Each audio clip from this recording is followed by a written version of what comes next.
Ministros do Supremo analisam se cabos da aeronáutica que se dizem perseguidos políticos têm direito à anistia.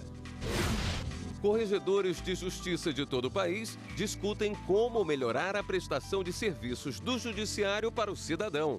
Tem um papel fundamental na melhoria e na modernização das atividades administrativas e jurisdicionais do Poder Judiciário. Justiça Federal impõe medidas cautelares ao procurador da Fazenda Nacional que tentou matar a juíza Luíse Filgueiras. Parlamentares do Quênia conhecem o funcionamento do Tribunal Superior Eleitoral. Alguns quenianos nunca tinham vindo ao Brasil e ficaram impressionados com a tecnologia utilizada na Justiça Eleitoral.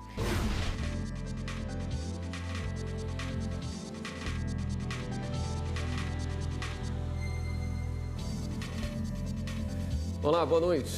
Os ministros do Supremo Tribunal Federal analisam se cabos da aeronáutica que alegam perseguição política têm direito à anistia. A repórter Carla Lucena acompanhou a sessão do plenário e tem os detalhes. Oi, Carla, boa noite.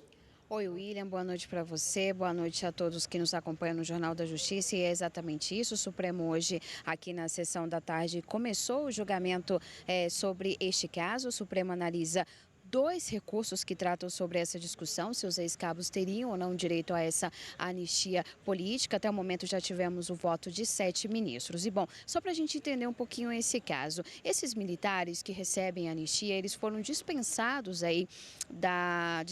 do trabalho em 1964 e passaram a partir de 2003, depois de uma portaria do Ministério da Aeronáutica, a receber essa anistia política. Só que em 2012 o Ministério da Justiça decidiu rever, a comissão aí de anistia decidiu rever esse pagamento desse benefício e suspendeu o pagamento. Foi então que alguns ex-cabos que recebiam esse benefício entraram na Justiça. Um foi analisado pelo Superior Tribunal de Justiça, que decidiu então derrubar essa decisão do Ministério da Justiça e restabelecer o pagamento da anistia. Foi então que a Advocacia Geral da União e também o Ministério Público Federal entraram com esses recursos que estão sendo julgados aqui no Supremo Tribunal Federal. A AGU alega que é inconstitucional o pagamento desse benefício aos ex-cabos porque eles não se encaixam dentro dos critérios estabelecidos de perseguidos políticos. Hoje nós tivemos então, inicialmente, a fala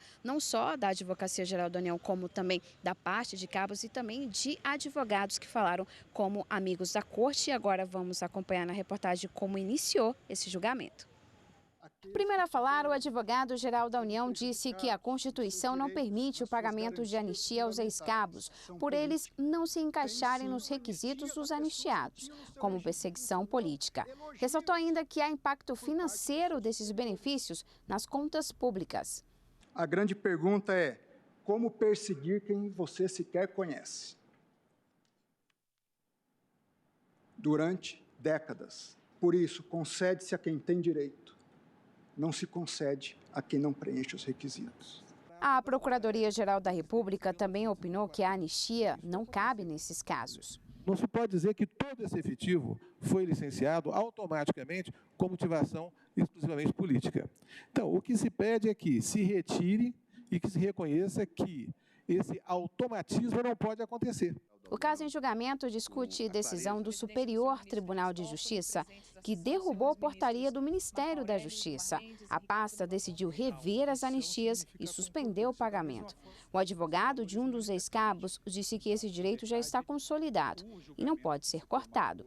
Não acarretará incremento orçamentário algum, de nenhum real, porque esses valores já foram reconhecidos há quase 2 décadas, são pagos ano a ano em rubrica própria nas leis orçamentárias anuais a pessoas que têm, em média, 80 anos de idade. Relator dos recursos, o ministro Dias Toffoli votou para suspender a anistia para os ex-cabos. Segundo o presidente do Supremo, a anistia está condicionada, por exemplo, à comprovação de perseguição política. Por si só, não constitui ato de exceção, sendo necessário a comprovação, caso a caso, da ocorrência de motivação político-ideológica para o ato de exclusão das Forças Armadas e consequente concessão de anistia política. E também acompanhou a sessão plenária de hoje no Supremo foi a consultora jurídica da TV Justiça, Karina Zucolotto. Boa noite, Karina. Boa noite, William. Ainda sobre o caso dos cabos da aeronáutica, o ministro Edson Fachin abriu divergência, mas julgamento ainda não concluído, né? Exatamente. 4 votos acabaram sendo direcionados no sentido do que votou o relator ministro Dias Toffoli pela manutenção da decisão, na verdade, pela cassação da decisão do STJ, que mantinha o direito de anistia para esses cabos. Mas o ministro Edson Fachin, logo depois do intervalo da sessão, e depois que votou o ministro Alexandre de Moraes, ele abriu a divergência entendendo que não houve má-fé, no caso aqui desse recurso extraordinário, do cabo da aeronáutica em receber essa anistia, não teria havido má-fé por parte dele, que não teria qualquer tipo de inconstitucionalidade nessa decisão do Ministério da Justiça, na verdade, na decisão do STJ que mereceria essa reforma, mantendo, portanto, a revogação da portaria do Ministério da Justiça, mantendo a anistia, e fundamentou o seu voto no princípio da segurança jurídica, um princípio que está no caput do artigo 5º da Constituição, que garante os direitos individuais e que, em razão dele, deveria ser mantida a anistia, e ainda que o lapso temporal que diz a lei de dos processos administrativos, diz que a administração pública tem o prazo de 5 anos para revisar e anular os seus próprios atos. Como a anistia foi concedida em 2003 e só em 2011 a portaria do Ministério da Justiça revogando aquela decisão da anistia foi efetivada, muito mais do que 5 anos se passaram e que, portanto, aquela decisão da anistia estaria rígida, não mereceria qualquer tipo de reforma. Nesse sentido, votou pela manutenção da decisão do STJ, reconhecendo que o lapso temporal de 5 anos já havia se exaurido e que, portanto, não poderia mais a administração rever o ato. Votou favorável, portanto, pela manutenção da anistia e pelos pagamentos realizados. Agora, bem no início da sessão, teve outro julgamento, mas foi bem rápido, né? É um julgamento de um mandado de injunção, também envolvendo um servidor da Força Aérea Brasileira, que alegava ausência de lei regulamentando o direito dos cidadãos de ter uma indenização em razão de perseguição política, justamente fundado também no artigo 8º, parágrafo 3º, do ato das disposições constitucionais transitórias. O mesmo artigo 8º que está sendo discutido nesse recurso extraordinário que tem retomada de julgamento na sessão plenária de amanhã. Mas, nesse caso, os ministros acabaram entendendo, por votação unânime, que assim como foi comunicado pela Câmara e pelo Senado, que se manifestaram nesse mandado de injunção, não há qualquer omissão legislativa a ser sanada, porque existe uma lei de 2012 que garante esse direito ao servidor e que, portanto, não haveria qualquer tipo de omissão do Congresso Nacional em legislar sobre essa matéria, conforme determinado pelo artigo 8º do ADCT. Hoje nós tivemos sessões pela manhã e à tarde, amanhã apenas vespertina, né? Exatamente, com início a partir das 14 horas. Até amanhã então, Karina. Até amanhã. Corregedores de todo o país se reuniram hoje no 2º Fórum Nacional das Corregedorias da Justiça Brasileira, em Brasília. O FONACOR foi criado em dezembro de 2018 pelo Corregedor Nacional de Justiça, ministro Humberto Martins, para discutir os desafios e propor melhorias na prestação de serviço da Justiça. Cerca de 90 corregedores de justiça participam do fórum. As corregedorias dos tribunais têm um papel fundamental na melhoria e na modernização das atividades administrativas e jurisdicionais do Poder Judiciário. Esse é o 2º encontro e, durante a abertura, o presidente do Supremo Tribunal Federal e do Conselho Nacional de Justiça, ministro Dias Toffoli, ressaltou a importância de se pensar em política pública no âmbito da justiça para garantir o fortalecimento das instituições e os direitos fundamentais, como determina a Constituição Federal. Aqui estão presentes corregedores e magistrados de todos os estados da Federação, dispostos a atuarem em equilíbrio com os demais poderes e instituições e com o sistema de justiça, como agente de transformação social. Para o presidente do Superior Tribunal de Justiça, ministro João Otávio de Noronha, os corregedores têm um papel fundamental de orientar a magistratura brasileira, com o objetivo de melhorar a qualidade da justiça. Não é o da repressão, não é o da punição, é, sobretudo, o de informar para planejar, orientar. Feito isso, nós vamos mudar a qualidade da Justiça brasileira. O Ministério Público Federal lembrou a necessidade de conhecer melhor a atuação da Corregedoria. Por meio não só da disciplina, mas principalmente, senhor presidente, senhor corregedor, através do diálogo, da ação preventiva e do incentivo a ações qualitativas que promovam a integridade e a boa governança do Ministério Público brasileiro. Hoje foi dada sequência nos trabalhos iniciados em junho no primeiro encontro. E a proposta é estabelecer metas de gestão para serem cumpridas em 2020. Entre os pontos apresentados foi a implantação de sistema de metas específicas e de um sistema eletrônico uniformizado para a atividade dos corregedores. O PJE-COR está em fase de expansão. Ele foi iniciado pela Corregedoria do Tribunal de Justiça do Rio Grande do Norte e precisa de um calendário de implantação do sistema em outros tribunais. A discussão de proposta e meta de gestão para serem cumpridas em 2020 vai continuar no terceiro encontro do FONACOR, que vai ocorrer nos dias 25 e 26 de novembro, em Maceió. Uma delegação de parlamentares do Quênia conheceu um pouco da justiça eleitoral brasileira. A visita começou com uma explicação sobre o sistema eleitoral brasileiro. Os 12 membros da delegação parlamentar queniana ouviram atentos a apresentação e ainda aprenderam sobre o funcionamento do voto eletrônico e da biometria. O Brasil, o TSE, se coloca sempre à disposição no sentido de transferência de conhecimento.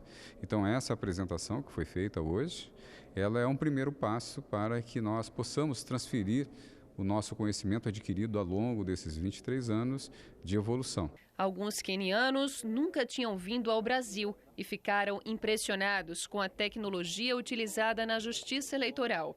O chefe da delegação parlamentar comentou que o Brasil merece todos os créditos porque tem um dos melhores processos eleitorais com as melhores práticas. Ele também disse que no Quênia as eleições são manuais e que no futuro pretende melhorar o processo para ser mais tecnológico e ter mais eficiência. O secretário-geral da presidência, Estevão Waterloo, acompanhou os membros que também foram ao Museu do Voto do Tribunal Superior Eleitoral e assistiram à sessão plenária. Nos últimos 10 anos, mais de 70 países já conheceram o funcionamento do TSE. Muitos deles se identificam muito com o nosso passado, com o voto convencional, com toda a problemática da intervenção humana, dos erros, das fraudes, da lentidão. E como nós resolvemos isso? Apostando na tecnologia. No mínimo, saem daqui bastante inspirados e com a vontade política de melhoria nos seus próprios processos. A seguir, veículos de socorro, incêndio e salvamento têm prioridade no trânsito e quem não der passagem pode ser punido. O barulho da sirene indica a emergência, mas para chegar até o local, a equipe de socorro enfrenta muitos desafios no trânsito. Parabéns, motorista!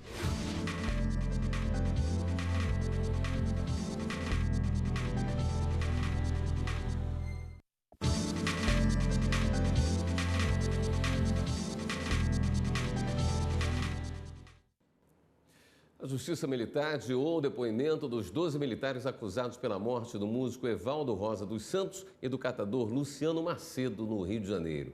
Os dois foram mortos em abril deste ano, quando o carro do músico foi atingido por cerca de 80 tiros de fuzil. O pedido foi feito pela defesa, devido à ausência de um dos 4 juízes militares que compõem o Conselho de Justiça. Hoje prestaram depoimento 4 policiais militares que atenderam a ocorrência em Guadalupe, região norte do Rio. A audiência foi remarcada para dezembro. A juíza federal Andréa Costa Moroso fixou medidas cautelares ao procurador da Fazenda Nacional, Matheus Carneiro Assunção. Ele é acusado de tentativa de homicídio qualificado contra a juíza federal Luíse Filgueiras no último dia 3 de outubro, na sede do Tribunal Regional Federal em São Paulo. O procurador teve o exercício da função suspenso. Ele também deve entregar o passaporte e arma se tiver. Além disso, Matheus vai passar por monitoramento eletrônico. A magistrada também solicitou informações à equipe dos hospitais sobre o estado de saúde mental do procurador. Superior Tribunal de Justiça nega pedido de indenização ao consumidor por falta de atendimento após assalto em uma agência bancária. A terceira turma do STJ negou o pedido de indenização de danos morais para uma cliente por causa da demora na volta do atendimento integral em uma agência do Banco do Brasil em Riachão do Dantas, em Sergipe, que foi fechada após ter sido destruída parcialmente durante um assalto. Em 2015, a agência foi invadida e teve parte do prédio e dos terminais eletrônicos explodida pelos bandidos. Após ficar fechada para reparos por alguns dias, a agência foi reaberta. Porém, uma série de transações permaneceram indisponíveis por vários meses por falta de segurança pública, segundo justificativa do próprio banco. Na ação, a cliente alegou que a agência era a única de Riachão dos Dantas e os correntistas foram obrigados a se deslocarem para outros municípios. Por isso, ela queria R$25 mil de danos morais. Após ter o pedido negado em primeiro e segundo graus, a cliente recorreu ao STJ, argumentando que a agência tinha obrigação de indenizar porque ficou mais de 200 dias sem prestar os serviços bancários. A relatora do caso, ministra Nancy Andrighi, seguiu o entendimento do Tribunal de Justiça de Sergipe. Para a magistrada, apesar dos prejuízos gerados pela interrupção parcial dos serviços bancários, não foi demonstrado grave sofrimento ou angústia ao consumidor que caracterizasse dano moral sujeito à indenização. Não dar passagem no trânsito para ambulâncias quando em emergência é infração gravíssima. O barulho da sirene indica a emergência, mas para chegar até o local, a equipe de socorro enfrenta muitos desafios no trânsito. Parabéns, motorista de ônibus. Quer ocupar as 3 faixas, 3 ônibus ocupando 3 faixas. À noite e com chuva, a situação é ainda mais difícil. Caralho, velho, tá contato. Liga aí. A lei é clara, dos veículos de salvamento, socorro e incêndio têm prioridade no trânsito, além de livre estacionamento e parada. E todos os condutores devem deixar livre a faixa da esquerda. Os veículos, na grande maioria, não dão passagem e aí a gente tem um aumento do tempo-resposta e muitas das vezes até uma piora no atendimento do paciente, no prognóstico final. No Distrito Federal, o SAMU fez até um canal no YouTube para educar motoristas. Os vídeos ajudam a educar também, porque a pessoa assiste o vídeo e ela, na hora que ela vai passar por uma situação real, ela já, poxa, eu já vi o vídeo, já sei como é, eu ouvi aquele rapaz falando a forma correta de fazer e ele faz, né? Então fica mais fácil, sim. E quem não colabora pode ser multado. O valor passa de R$ 293 e o motorista ainda perde 7 pontos na habilitação. Outro detalhe é que seguir logo atrás do veículo de emergência também é infração de trânsito. A multa custa mais de R$ 195 e na carteira, menos 5 pontos.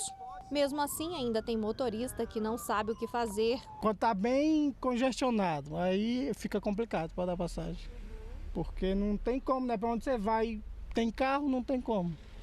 Nessas situações, para dar passagem ao serviço de emergência, a lei garante que vale tudo, desde passar por cima de faixas a subir no canteiro central. O condutor, ele vai ter o direito de apresentar defesa e o órgão vai analisar essa defesa, dependendo como for o caso, o órgão vai cancelar aquela infração de trânsito.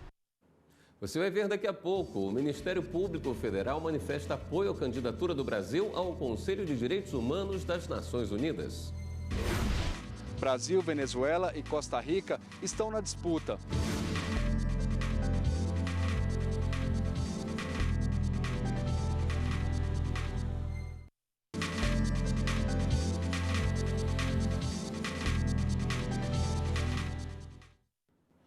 O Ministério Público Federal enviou ao Ministério das Relações Exteriores uma manifestação de apoio à candidatura do Brasil ao Conselho de Direitos Humanos da Organização das Nações Unidas. As eleições para ocupar 2 cadeiras destinadas à América Latina no Conselho de Direitos Humanos entre 2020 e 2022 vão acontecer no dia 16 de outubro. Brasil, Venezuela e Costa Rica estão na disputa. No documento enviado ao Ministério das Relações Exteriores, o secretário de Direitos Humanos e Defesa Coletiva da Procuradoria-Geral da República, Ailton Benedito de Souza, destaca que o índice de criminalidade no Brasil diminuiu. Por exemplo, em comparação ao ano passado, os homicídios no país reduziram 21% entre janeiro e maio. No mesmo período, houve uma queda de 11% nos crimes de estupro. Ailton reforça que ainda não é o ideal, mas esses números mostram resultados palpáveis do compromisso do Estado brasileiro e da sociedade em promover os direitos humanos e que o país pode fazer o mesmo na ONU. A candidatura do Brasil à vaga no Conselho de Direitos Humanos das Nações Unidas deve ser anunciada pelo presidente Jair Bolsonaro nos próximos dias. A Justiça do Trabalho tem uma nova logomarca inspirada na arte de Atos Bulcão. Veja na reportagem de Luana Carvalho. A logomarca da Justiça do Trabalho, que vai ser adotada pelo TST, foi inspirada no estilo do artista plástico Atos Bulcão. Os traços formam as letras iniciais da Justiça do Trabalho. Juntos, eles compõem um ser humano multidisciplinar inspirado no homem vitruviano, de Leonardo da Vinci, que simboliza equilíbrio e proporcionalidade. O verde e o amarelo lembram a abrangência nacional da Justiça do Trabalho e representam as diferentes partes envolvidas na busca do equilíbrio e da razão nas relações trabalhistas. Durante sessão do órgão especial, nesta segunda-feira, os ministros aprovaram a adoção da logomarca da Justiça do Trabalho pelo TST. Também foi aprovado o Manual da Identidade Visual da marca no âmbito da Corte Trabalhista e a adoção do modelo padronizado de exibição dos conteúdos nas páginas iniciais dos portais dos órgãos da Justiça do Trabalho, na página do TST. O Tribunal Superior do Trabalho tem o prazo de 6 meses para implementar a nova logomarca. Hora de dar um giro na rede para saber as últimas notícias.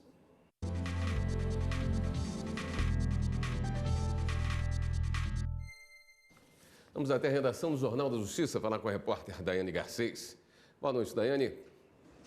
Boa noite, William, e todos que acompanham a nossa programação nesta quarta-feira. Olha só, a primeira notícia é sobre o ex-presidente Michel Temer. Ele conseguiu na Justiça autorização para viajar à Inglaterra. O Ministério Público Federal no Rio de Janeiro havia solicitado a cassação da liminar que autorizou a viagem. Michel Temer foi convidado a dar palestras na Oxford Union entre os dias 13 e 18 de outubro. Ele foi preso 2 vezes este ano pela Lava Jato do Rio na Operação Descontaminação. Depois de ter sido solto pelo Superior Tribunal de Justiça, em maio, o ex-presidente foi proibido de deixar o país e teve que entregar o passaporte à Justiça. A Justiça do Paraná suspendeu o monitoramento de Cristiana Brits por tornozeleira eletrônica e também foi revogada a prisão de outros 3 réus no processo que apura a morte do ex-jogador Daniel Correa Freitas. A decisão ocorreu depois do Ministério Público do Estado apresentar as alegações finais. Os promotores pedem que os 7 réus sejam levados a júri popular. E agora, em São Paulo, a Justiça lá do Estado condenou uma empresa de fast food a indenizar um cliente agredido por um segurança. A reparação foi fixada em R$10 mil. Segundo o processo, o rapaz sofreu traumas no rosto e fratura na mandíbula. No entendimento do desembargador Mário Silveira, a empresa é ré pelo ato ilícito praticado pelo segurança, mesmo ele sendo um prestador de serviço de uma empresa terceirizada contratada pelo estabelecimento. Agora vamos para Minas Gerais. Lá no estado, a Companhia de Saneamento conseguiu na Justiça a autorização para entrar em imóveis particulares na zona rural de Brumadinho para instalar sistemas de captação de água na região. A Copasa terá 1 mês para demolir edificações e desalojar os moradores. A área foi declarada de utilidade pública para fins de desapropriação de pleno domínio por meio de decreto estadual. Os serviços de abastecimento de água foram prejudicados pelo rompimento da barragem do Córrego de Feijão em janeiro deste ano.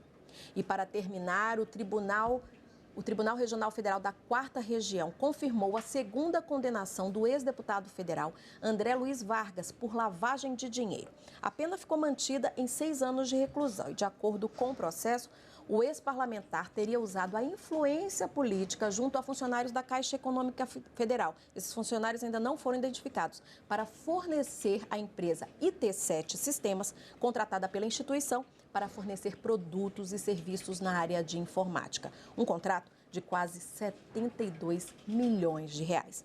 O Giro na Rede fica por aqui. Claro, se você quiser ver alguma de nossas reportagens, rever algum material, é fácil, é só acessar YouTube, digita lá, TV Justiça Oficial, que está tudo lá para vocês conferirem. William, é com você.